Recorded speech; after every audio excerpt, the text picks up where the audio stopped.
जिंदगी तो बड़ी प्यारी आ, कोई शक नहीं इहदे विच। उन्हां लई जिन्हां ने समझिया इहनूं भी एक खेड है की आ, जिहड़े साडे दूजिਆਂ नाल संबंध आ, जिद्दां असीं अपनी तरक्की जो असीं इच्छावां पालदे आ अपणीਆਂ, जो दूजिਆਂ ਲਈ कल्पना करदे आ, उन्हां ते आधारित उन्हां दे उत्ते डिपेंड करदा आ कि साडे संबंध किद्दां दे बनदे।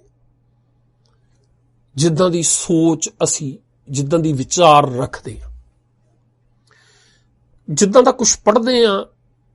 जिद्दां दे सुभाਅ वाले लोकां नाल, जिद्दां दी विचारधारा वाले लोकां नाल असीं गल्लां बातां करदे आ,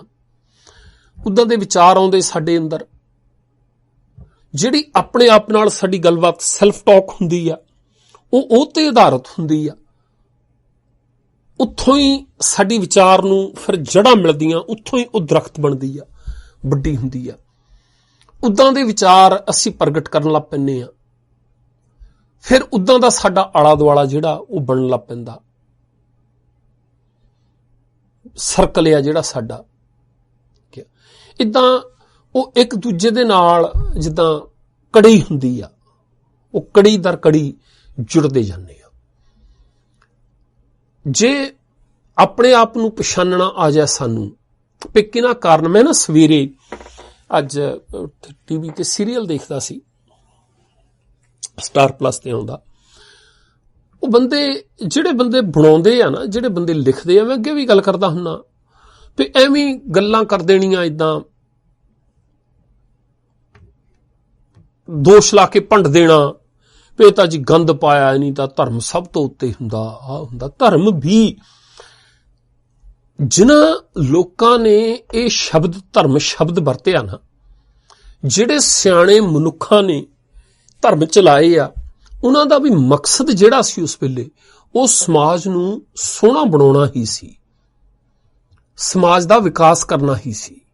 समाज दी तरक्की ही सी उन्हां दा मकसद भी।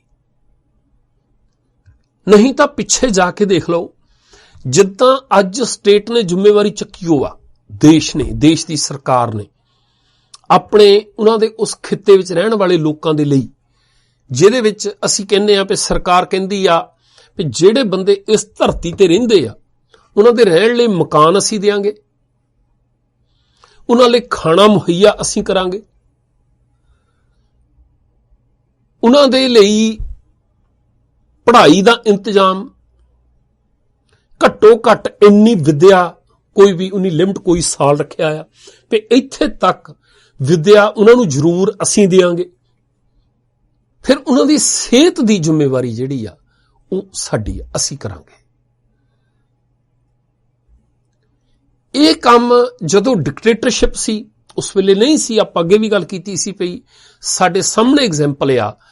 जिहड़ी इंग्लैंड दी राणी दी, जिहड़ी सीरीज पई आ उत्थे नैटफ्लिक्स दे उत्ते, उहदे चों साफ पता लगदा भी जिहड़े बादशाही घराणे आ उन्हां दे बच्चे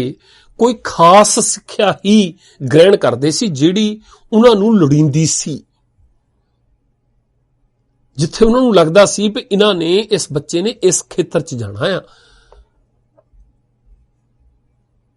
अपनी खुशी दे लई, अपनी मर्जी दे नाल ओह जे कोई चाहुंदे सी मिलिटरी विच जाना, नेवी विच जाना, एयरफोर्स विच जाना आ, वो सिक्ख्या लै लैंदे सी उन्नी। नहीं तो जिहनूं पता हुंदा सी बादशाह बनना आ, उहनूं ओही कुछ दुनियावी पढ़ाई जिहड़ी आम लोग स्कूलां च कॉलेजां च जाके डिग्रियां लैंदे सी वो नहीं सी पढ़ाया जांदा। उन्हां दे अपने बच्चिआं नूं भी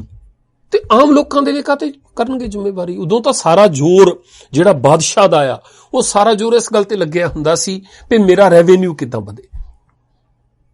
किद्दां वध तो वध इलाके मल्ले जाण, किद्दां वध तो वध लोग मेरे गुलाम होण, वो एरिया किद्दां मल्ले जाण जिन्हां तो सानू फायदा होवे, चाहे कच्चा माल आउंदा, चाहे खेतीबाड़ी लई जमीन आ, चाहे वो इलाके समुद्री तट नाल किते मिलदे होण, दरियावां दे कंढे होण, साडा वपार किते कच्चा माल निकलदा होवे।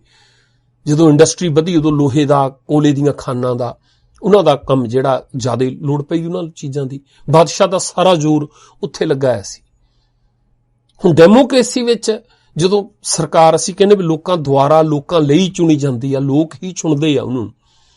ਲੋਕਾਂ ਦੇ ਭਲੇ ਲਈ ਹੁੰਦੀ ਆ, ਉਸ ਵੇਲੇ ਸਰਕਾਰ ਦੀ ਇਹ ਮੁੱਢਲੀ ਜ਼ਿੰਮੇਵਾਰੀ ਆ। ਹੁਣ ਜੇ ਅਸੀਂ ਕਲਪਨਾ ਕਰੀਏ ਕਿ ਜਦੋਂ ਡਿਕਟੇਟਰਸ਼ਿਪ ਵਿੱਚ ਬਾਦਸ਼ਾਹ ਆਪਣਾ ਪਰਿਵਾਰ, ਆਪਣੇ ਬੱਚੇ, ਉਹਨਾਂ ਦਾ ਭਲਾ ਸੋਚ ਰਿਹਾ ਸੀ, ਬਾਕੀ ਸਾਰੇ ਉਹਦੇ ਗੁਲਾਮ ਸੀ, ਉਸ ਵੇਲੇ ਆਮ ਲੋਕਾਂ ਲਈ ਪੜ੍ਹਾਈ ਦਾ ਇੰਤਜ਼ਾਮ ਕਿੱਥੇ ਸੀ?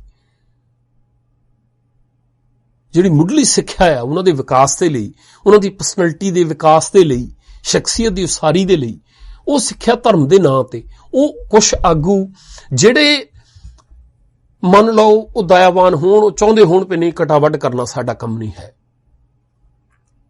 ਜਾਂ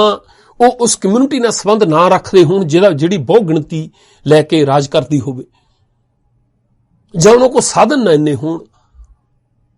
ਕਿ ਓਬਵੀਅਸ ਹੈ ਜਿਹਦੇ ਕੋਲ ਤਾਂ ਸਾਧਨ ਹੋਣਗੇ ਉਹ ਤਾਂ ਬਗਾਵਤ ਕਰੂਗਾ, ਉਹ ਤਾਂ ਫੌਜ ਇਕੱਠੀ ਕਰੂਗਾ, ਉਹ ਕਹੂਗਾ ਵੀ ਨਹੀਂ ਬਾਦਸ਼ਾਹ ਹੀ ਨਹੀਂ ਸਾਨੂੰ ਚਾਹੀਦਾ, ਅਸੀਂ ਇਹਨੂੰ ਲਾਵਾਂਗੇ, ਮੈਂ ਬਾਦਸ਼ਾਹ ਬਣੂਗਾ, ਮੈਂ ਲੋਕ ਭਲਾਈ ਦੇ ਕਾਰਜ ਕਰੂੰਗਾ।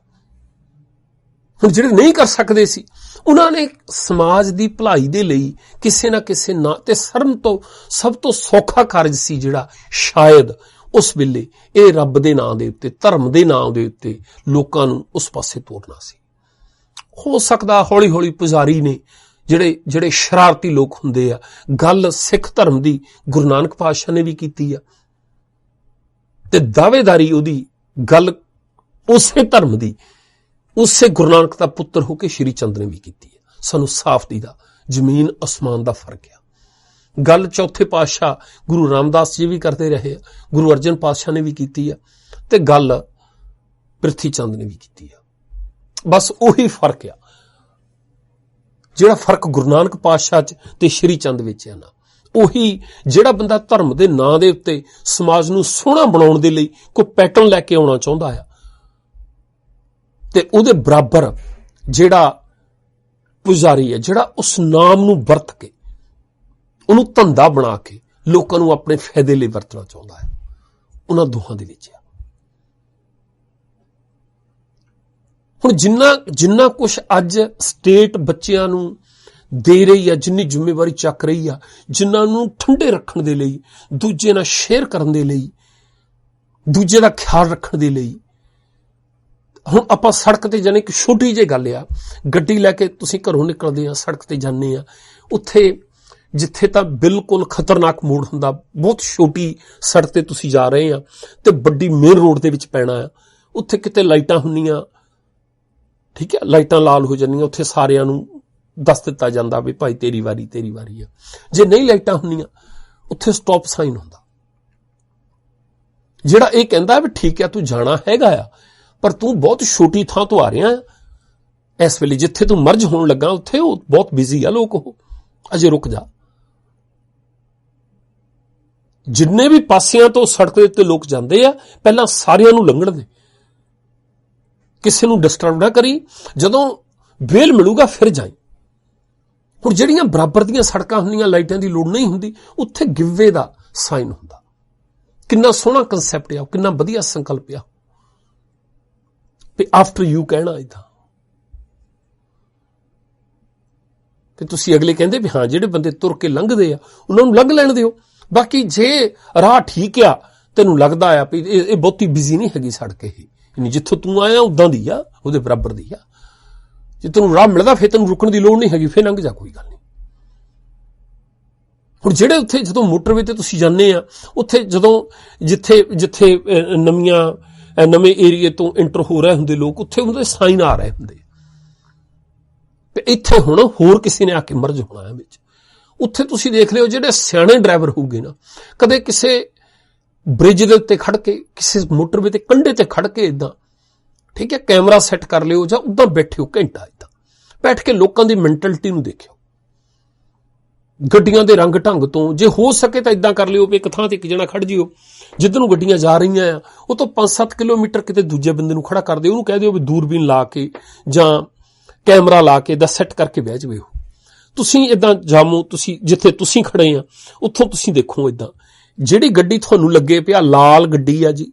ਫਲਾਨੀ ਟੋਇਟਾ ਦੀ ਗੱਡੀ ਆ, ਕੈਮਰੀ ਆ, ਲਾਲ ਉਹਦਾ ਰੰਗ ਆ, ਤੇ ਅਗਲੇ ਬੰਦੇ ਨੂੰ ਕਹੋ ਵੀ ਭਾਈ ਇੱਥੋਂ ਦੇਖ, ਮੇਰੇ ਕੋਲ ਤਾਂ ਲੰਘੇ, ਮੇਰੇ ਵੱਲ ਪਿੱਠ ਸੀ, ਇੱਥੋਂ ਦੇਖ ਗੱਡੀ ਦਾ ਡਰਾਈਵਰ ਕੌਣ ਆ। ਇਦਾਂ ਐਕਸਪੈਰੀਮੈਂਟ ਕਰਕੇ ਦੇਖਿਓ। ਜਿਹੜੇ ਨਾ ਹੰਡੇ ਵਰਤੇ ਲੋਕ ਆ, ਜਿਹੜੇ ਰੱਜੇ ਹੋਏ ਮੁਲਕਾਂ ਦੇ ਲੋਕ ਆ, ਉਹ ਜਦੋਂ ਇਦਾਂ ਜੇ ਮੋਟਰਵੇ ਤੇ ਜਾ ਰਿਹਾ, ਜਦੋਂ ਉਹਦੇ ਨੇੜੇ ਜਾਂਦੇ ਆ, ਉਹ ਆਪਣੀ ਗੱਡੀ ਉਸ ਲੇਨ ਤੋਂ ਪਰੇ ਕੱਢੀ ਜਾਂਦੇ ਆ, ਇਹ ਸੋਚ ਕੇ ਵੀ ਇੱਥੇ ਕਹਾ ਕੇ ਤਾਂ ਲੋਕਾਂ ਨੇ ਇੰਟਰ ਹੋਣਾ ਆ, ਮੈਂ ਜਾ ਕੇ ਜਾਂ ਤਾਂ ਮੈਂ ਜਿੱਦ ਨਾਲ ਧੱਕਾ ਕਰਕੇ ਜਾਂ ਮੈਨੂੰ ਵਾਰ-ਵਾਰ ਬ੍ਰੇਕਾਂ ਮਾਰਨੀਆਂ ਪੈਣਗੀਆਂ। ਮੈਂ ਅਕਸਰ ਐਕਸਪੀਰੀਅੰਸ ਕੀਤਾ ਜਿੰਨੇ ਸਾਡੇ ਬੰਦੇ ਹੁੰਦੇ ਆ ਨਾ, ਉਹ ਜਦੋਂ ਤੁਸੀਂ ਇੰਟਰ ਹੋਣਾ ਹੁੰਦਾ, ਹਾਲਾਂਕਿ ਉਹ ਪਿੱਛੋਂ ਆ ਰਹੇ, ਉਹਨਾਂ ਨੂੰ ਸਾਈਨ 2-3 ਜਗ੍ਹਾ ਤੇ ਸਾਈਨ ਹੁੰਦਾ ਵੀ ਇੱਥੋਂ ਇੰਟਰ ਹੋਣਾ ਕਿਸੇ ਨੇ, ਤੇ ਹੁਣ ਜਿਨ੍ਹਾਂ ਨੇ ਹੋਣਾ ਆ ਉਹ ਵੀ ਆਪਣੀ ਪੂਰੀ ਕੋਸ਼ਿਸ਼ ਕਰਦੇ ਆ ਵੀ ਭਾਈ ਲੰਬੀ, ਕਈ ਵਾਰ ਕਿਲੋਮੀਟਰ ਏਦਾਂ ਜਗ੍ਹਾ ਹੁੰਦੀ ਆ ਵੀ ਗੱਡੀ ਨੂੰ ਉਸ ਸਪੀਡ ਤੇ ਕਰਕੇ, ਏਦਾਂ ਜੇ 100 ਤੇ ਸਾਰੇ ਜਾਂਦੇ ਆ 100 ਤੇ, ਜੇ 80 ਤੇ ਜਾਂਦੇ ਆ ਤਾਂ 80 ਤੇ ਕਰਕੇ ਮਰਜ ਹੋ ਜਾਵੇ। ਪਰ ਉਹ ਕਈ ਬੰਦੇ ਹੁੰਦੇ ਆ ਸਾਡੇ ਜਿਹੜੇ ਉਸੇ ਲੇਨ 'ਚ ਰਹਿਣਗੇ, ਆਪਣੀ ਸਪੀਡ ਤੇ ਰਹਿਣਗੇ, ਤੇ ਧੌਣ ਏਦਾਂ ਬਿੰਗੀ ਜੇ ਕੀਤੀ ਹੁੰਦੀ ਇੱਕ ਪਾਸੇ ਨੂੰ, ਸਾਈਡ ਨੂੰ, ਏਦਾਂ ਵੀ ਮੈਂ ਨਹੀਂ ਦੇਖਿਆ ਤੈਨੂੰ। ਕਈ ਵਾਰ ਵੱਡੇ ਵੱਡੇ ਟਰੱਕਾਂ ਨੂੰ ਵੀ ਉੱਥੇ ਬਹੁਤ ਮਜਬੂਰੀ ਦੇ ਨਾਲ ਕਈ ਵਾਰ ਇੰਟਰ ਹੋਣ ਵਾਲੇ ਲੋਕ ਕਾਹਲੀ ਕਰਦੇ ਆ, ਜਿੱਥੇ ਉਹ ਇਹ ਨਹੀਂ ਦੇਖਦੇ ਵੀ ਮੋਹਰੇ ਅਜੇ ਮੇਰੇ ਕੋਲ 500 ਮੀਟਰ ਹੋ ਰਿਹਾ ਜਿੱਥੇ ਮੈਂ ਆਪਣੀ ਲੇਨ 'ਚ ਜਾ ਸਕਦਾ। ਕਾਹਲੀ ਦੇ ਵਿੱਚ ਇੱਕਦਮ ਇੰਡੀਕੇਟਰ ਦੇ ਕੇ 60 ਤੇ ਗੱਡੀ ਹੁੰਦੀ ਆ, ਖੜੱਪ ਕਰਕੇ ਚੱਕ ਕੇ ਵਿੱਚ ਮਾਰਦੇ। ਤੇ ਇਹਦੇ ਉਲਟ ਕਈ ਵਾਰੀ ਮੋਟਰਵੇ ਤੇ ਜਾਣੇ ਵਾਲੇ, ਉਹਨਾਂ ਦਾ ਧਿਆਨ ਹੋਣਾ ਚਾਹੀਦਾ ਇਸ ਗੱਲ ਤੇ ਵੀ ਇੱਥੇ ਕਿਸੇ ਹੋਰ ਨੇ ਮਰਜ ਹੋਣਾ, ਮੈਂ ਗਿਵ ਵੇ ਦਿਆਂ ਉਹਨੂੰ, ਮੈਂ ਉਹਦੇ ਲਈ ਥਾਂ ਤਿਆਰ ਕਰਾਂ, ਏਦਾਂ ਪਿਆ ਜਾਵੇ, ਆ ਜਾ ਤੂੰ ਵੀ ਆ ਜਾ, ਤਾਂ ਕਿ ਆਪਾਂ ਇਕੱਠਿਆਂ ਨੇ ਜਾਣਾ, ਮੈਂ ਵੀ ਦੂਰ ਜਾਣਾ ਤੈਨੂੰ ਵੀ ਜਾਣਾ, ਆ ਜਾ ਇੱਥੇ ਤੂੰ ਵੜ ਜਾ।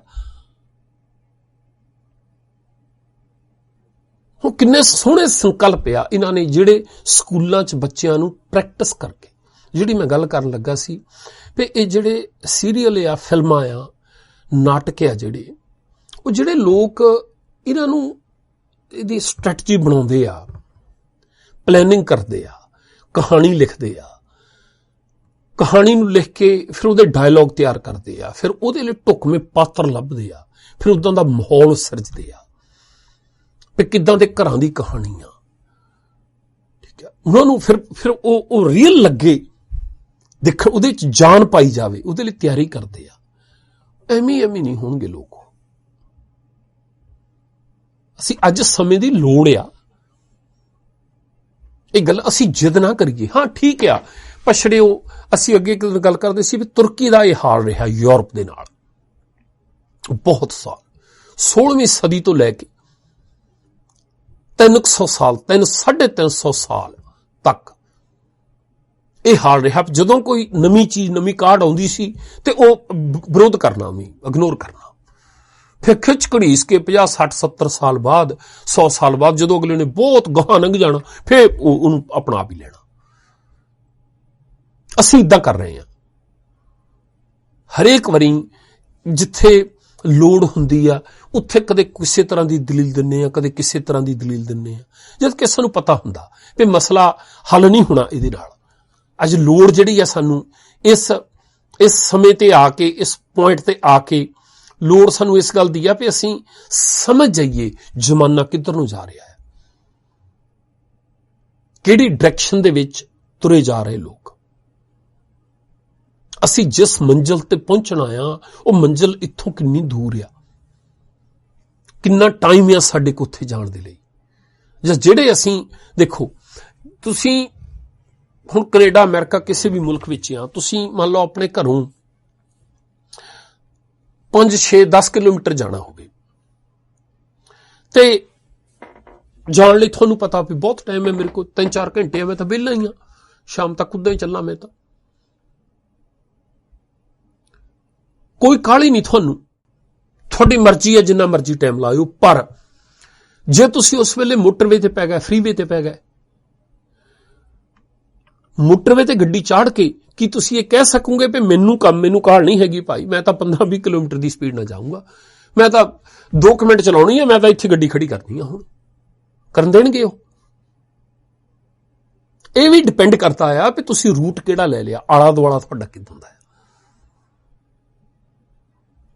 ਉਹ ਸਾਰੇ ਨੂੰ ਧਿਆਨ ਵਿੱਚ ਰੱਖ ਕੇ ਫਿਰ ਆਪਣੇ ਸਾਧਨਾਂ ਨੂੰ ਜੁਟਾਉਣਾ ਪੈਣਾ, ਉਹਨੂੰ ਇਨਵੈਸਟ ਕਰਨਾ ਪੈਣਾ ਆ, ਫਿਰ ਕੁਝ ਪ੍ਰਾਪਤੀ ਹੋ ਸਕਣੀ ਹੈ। ਨਹੀਂ ਤਾਂ ਜ਼ਮਾਨੇ ਨਾਲੋਂ ਪਛੜ ਜਾਵਾਂਗੇ ਅਸੀਂ। ਹਰੇਕ ਵਾਰ ਉਹ ਰੱਟ ਲਾ ਕੇ ਆਪਣੀਆਂ ਕਮਜ਼ੋਰੀਆਂ ਜਿਹੜੀਆਂ ਨਾ ਸਾਡੀਆਂ, ਜਿਹੜੀਆਂ ਬੇਵਸੀਆਂ ਆ ਸਾਡੀਆਂ,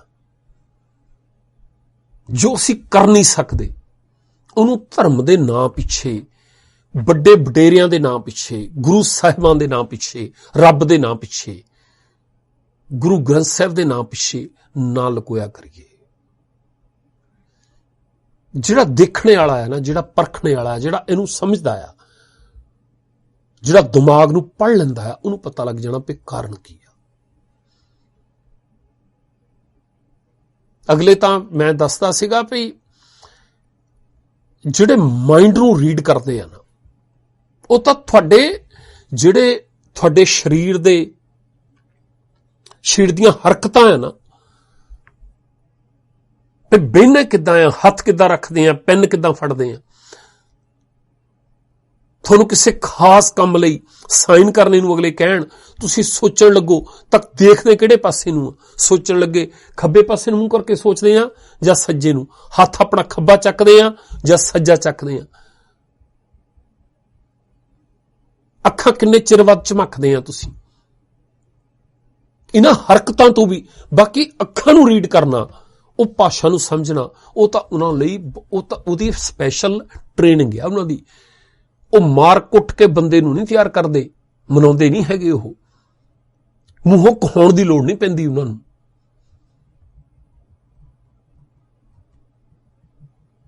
ਔਰ ਕਿੰਨੀ ਸਪੀਡ ਦੇ ਨਾਲ ਉਹ ਤਰੱਕੀ ਕਰ ਰਿਹਾ, ਕਿੰਨੀ ਸਪੀਡ ਨਾਲ ਉਹ ਚੀਜ਼ ਨੂੰ ਸਮਝ ਰਹੇ ਆ। ਅਸੀਂ ਜੇ ਮੰਨ ਲਿਆ ਵੀ ਅਸੀਂ ਕਹੀਏ ਸਾਡੇ ਕੋਲ ਸਾਧਨਾਂ ਦੀ ਘਾਟ ਆ ਜੀ, ਅਸੀਂ ਉਹਨਾਂ ਨਾਲ ਕਿੱਦਾਂ ਰਲ ਸਕਦੇ ਹਾਂ, ਤਾਂ ਬਹੁਤ ਅੱਗੇ ਐਡਵਾਂਸ ਆ, ਤਾਂ ਸਾਡੇ ਨਾਲ ਬਹੁਤ ਆਪਾਂ ਠੀਕ ਹੈ ਰਲ ਨਹੀਂ ਸਕਦੇ। ਘੱਟੋ ਘੱਟ ਇਸ ਗੱਲ ਨੂੰ ਕਬੂਲ ਤਾਂ ਲਈਏ ਤੇ ਇਹ ਜਿਹੜੀ ਖੇਡ ਆ, ਇਹਦੇ ਨਿਯਮ ਇਹੀ ਆ। ਅਜੇ ਸਾਡੇ ਕੋਲ ਪਲੇਅਰ ਨਹੀਂ ਹੈਗੇ, ਸਾਡੇ ਕੋਲ ਕੋਚ ਨਹੀਂ ਹੈਗਾ, ਸਾਡੇ ਕੋਲ ਗਰਾਊਂਡ ਨਹੀਂ ਜਿੱਥੇ ਅਸੀਂ ਪ੍ਰੈਕਟਿਸ ਕਰ ਸਕੀਏ, ਪਰ ਅਸੀਂ ਨਿਯਮਾਂ ਤੋਂ ਇਨਕਾਰੀ ਨਹੀਂ ਹੈਗੇ। ਘੱਟੋ ਘੱਟ ਤੁਰਤਾ ਪਈਏ ਉਸ ਪਾਸੇ ਨੂੰ। ਪਿੱਛੇ ਆਸਟ੍ਰੇਲੀਆ ਕਿਰਪਾਨ ਦਾ ਮਸਲਾ ਹੋਇਆ ਸੀ, ਇੱਕ ਧਿਰ ਨੇ ਇਹ ਜਿੱਦ ਫੜ ਲਈ ਪਈ ਪਾਉਣੀ ਜ਼ਰੂਰ ਆ, ਅਸੀਂ ਉਹ ਭਾਵੇਂ 1.5 ਇੰਚ ਦੀ ਹੋਵੇ ਜਾਣੀ। ਸ਼ਾਇਦ ਇਸ ਜਿੱਦ ਦੇ ਵਿੱਚੋਂ ਸਾਡੇ ਜਿਹੜੀ ਸ਼੍ਰੋਮਣੀ ਕਮੇਟੀ ਜਦੋਂ ਬਣੀ ਆ, ਉਸ ਵੇਲੇ ਇਹ ਕਿਰਪਾਨ ਜਿਹੜੀ 3 ਫੁੱਟੀ ਕਿਰਪਾਨ ਸੀ, ਉਹ ਗਾਤਰੇ ਚ ਆ ਗਈ ਸੀ, 4 ਇੰਚ ਦੀ ਬਣ ਕੇ ਆ ਗਈ ਸੀ ਇਸ ਜਿੱਦ ਦੇ ਪੱਖੋਂ। ਕਿਉਂਕਿ ਉਹਨਾਂ ਦਿਨਾਂ 'ਚ ਪਹਿਲੀ ਸੰਸਾਰ ਜੰਗ ਮੁੱਕਣ ਤੋਂ ਬਾਅਦ ਸਾਰੀ ਦੁਨੀਆ ਨੂੰ ਇਹ ਫਿਕਰ ਪੈ ਗਿਆ ਸੀ ਵੀ ਜਿਹੜੀਆਂ ਜੁਝਾਰੂ ਕੌਮਾਂ ਆ, ਜਿਹੜੀਆਂ ਲੜਾਕੀਆਂ ਕੌਮਾਂ ਆ, ਜੇ ਉਹ ਇੱਦਾਂ ਹਥਿਆਰ ਰੱਖਣ ਦੀ ਜਿੱਦ ਕਰਨਗੀਆਂ ਤਾਂ ਦੁਨੀਆ ਨੂੰ ਕਿਸ ਤਬਾਹੀ ਤੇ ਲੈ ਜਾਣਗੀਆਂ।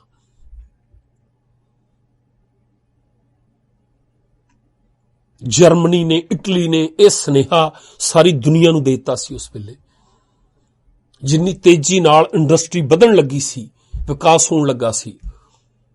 ਔਰ ਜਿੰਨਾ ਕਮਲ ਚੜ ਗਿਆ ਸੀ ਦੁਨੀਆ ਦੇ ਹਰ ਅਮੀਰ ਮੁਲਕ ਨੂੰ, ਤੇ ਜਿੰਨਾ ਪੈਸਾ ਆ ਉਹਦਾ ਸਭ ਤੋਂ ਵੱਧ ਜੇ ਦੇਸ਼ ਦੀ ਤਰੱਕੀ ਹੋ ਸਕਦੀ ਆ ਤਾਂ ਹਥਿਆਰ ਬਣਾ ਕੇ ਹੋ ਸਕਦੀ। ਜਦੋਂ ਇੰਡਸਟਰੀ ਵਧੀ ਆ, ਜਿੰਨਾ ਵੱਧ ਤੋਂ ਵੱਧ ਉਹਨਾਂ ਦੇ ਕੋਲ ਲੋਹਾ ਆਇਆ, ਕੱਚਾ ਮਾਲ ਆਇਆ, ਉਹਨੂੰ ਟੈਂਕ ਬਣਾਉਣ ਦੇ ਉੱਤੇ, ਤੋਪਾਂ ਬਣਾਉਣ ਦੇ ਉੱਤੇ, ਬੰਦੂਕਾਂ, ਰਫਲਾਂ, ਉਹ ਸਾਰਾ ਕੁਛ ਉਹਦੇ ਉੱਤੇ ਲਾਇਆ। ਹੁਣ ਜਿਹਨੇ ਚਾਹੇ ਉਹ ਠੀਕ ਆ, ਜਿਨ੍ਹਾਂ ਨੂੰ ਅਸੀਂ ਦੂਜੇ ਵੱਡੇ ਮੁਲਕ ਕਹਿੰਦੇ ਆ, ਚਾਹੇ ਉਹਨਾਂ ਦਾ ਮਕਸਦ ਕਬਜ਼ਾ ਕਰਨਾ ਵੀ ਹੋਵੇ, ਪਰ ਕੁਝ ਸਿਆਣੇ ਵੀ ਹੋਣਗੇ। ਕਿਤੇ ਨਾ ਕਿਤੇ ਤਾਂ ਗੱਲ ਸੀਗੀ ਨਾ ਵੀ ਜੇ ਇਸੇ ਸਪੀਡ ਦੇ ਨਾਲ ਹਰੇਕ ਮੁਲਕ ਏਦਾਂ ਹਥਿਆਰ ਬਣਾਉਂਦਾ ਗਿਆ ਤੇ ਜਿਹੜਾ ਵੱਡਾ ਹੈ ਛੋਟੇ ਨੂੰ ਖਾਣ ਦੀ ਕਰੂਗਾ। ਉਸ ਵੇਲੇ ਸਾਡੇ ਉੱਤੇ ਵੀ ਤਾਂ, ਸਾਡੇ ਬਾਰੇ ਵੀ ਤਾਂ ਸੋਚਣਾ ਹੀ ਸੀ ਕਿ ਜਿਹੜੇ ਹਰ ਵੇਲੇ ਨੰਗੀਆਂ ਕਿਰਪਾਨਾਂ ਲੈ ਕੇ ਘੁੰਮਦੇ ਆ, ਇਹ ਪਾਰਲੀਮੈਂਟ 'ਚ ਬੈਠੇ ਹੋਣਗੇ, ਕਿਸੇ ਪ੍ਰੈਸ ਕਾਨਫਰੰਸ ਦੇ ਵਿੱਚ ਬੈਠੇ ਹੋਣਗੇ, ਕੋਈ ਪੱਤਰਕਾਰ ਗੱਲ ਕਰੂਗਾ, ਉੱਥੇ ਫਟਾਫਟ ਤਾਂ ਕਹਿਣਗੇ ਸੋਧਾ ਲਾਉਣਾ ਅਸੀਂ। ਅਗਲੇ ਨੇ ਕਾਨੂੰਨ ਉੱਤੇ ਟੰਗ ਦਿੱਤਾ ਪਈ, ਨਹੀਂ ਤੁਸੀਂ 3 ਫੁੱਟੀ ਲੈ ਕੇ ਨਹੀਂ ਘੁੰਮ ਸਕਦੇ। ਅਸੀਂ ਇੱਥੇ ਰੌਲਾ ਪਾਇਆ, ਇਹ 100 ਸਾਲ ਪਹਿਲਾਂ ਦੀ ਗੱਲ ਆ, ਵੀ ਨਹੀਂ ਭਾਈ ਸਾਨੂੰ ਗੁਰੂ ਸਾਹਿਬ ਨੇ ਬਖਸ਼ੀ ਆ, ਧਰਮ ਦਾ ਹਿੱਸਾ ਹੈ, ਸਾਡੇ ਸਰੀਰ ਦਾ ਹਿੱਸਾ ਹੈ। ਅਗਲੇ ਕਹਿੰਦੇ ਗਾਤਰੇ ਪਾ ਲਓ 6 ਇੰਚ ਦੀ। ਹੁਣ ਹੋਰ ਥੋੜਾ ਜਿਹਾ ਅੱਗੇ ਚਲਾ ਗਿਆ ਕੰਮ, ਜਹਾਜ਼ ਹੋ ਗਿਆ, ਜਹਾਜ਼ ਅਗਵਾ ਹੋ ਗਿਆ, ਚਾਕੂਆਂ ਦੇ ਨਾਲ ਵੀ ਹੋ ਗਿਆ। ਉਸ ਵੇਲੇ ਕਹਿੰਦੇ ਨਹੀਂ ਜਹਾਜ਼ 'ਚ ਨਹੀਂ ਲੈ ਕੇ ਜਾਣ ਦੇਣੀ ਅਸੀਂ, ਉੱਥੇ ਤਾਂ ਮੰਨ ਗਏ ਅਸੀਂ। ਹੁਣ ਜਦੋਂ ਬੱਚਿਆਂ ਦੀ ਸਕੂਲਾਂ ਦੇ ਉੱਤੇ ਗੱਲ ਆਉਂਦੀ ਹੈ, ਉੱਥੇ ਫਿਰ ਅਸੀਂ ਪੈਰ ਆਪਣੇ ਅੜਾ ਕੇ ਜਿੱਦ ਕਰਕੇ ਬੈਠੇ ਹਾਂ, ਜਦ ਕਿ ਪਤਾ ਉਹਨਾਂ ਨੂੰ ਵੀ, ਉਹਨਾਂ ਆਗੂਆਂ ਨੂੰ ਵੀ ਹੈਗਾ ਕਿਤੇ ਨਾ ਕਿਤੇ ਵੀ ਜਿੱਥੇ ਮੈਨੂੰ ਲੋੜ ਪੈਂਦੀ ਹੈ, ਜਿੱਥੇ ਮੈਨੂੰ ਪਤਾ ਹੁੰਦਾ ਵੀ ਪ੍ਰੋਬਲਮ ਆ, ਮੈਂ ਲਾ ਦਿੰਦਾ ਉੱਥੇ। ਜਿੱਦ ਕਾਤੇ ਕਰਦਾ ਮੈਂ।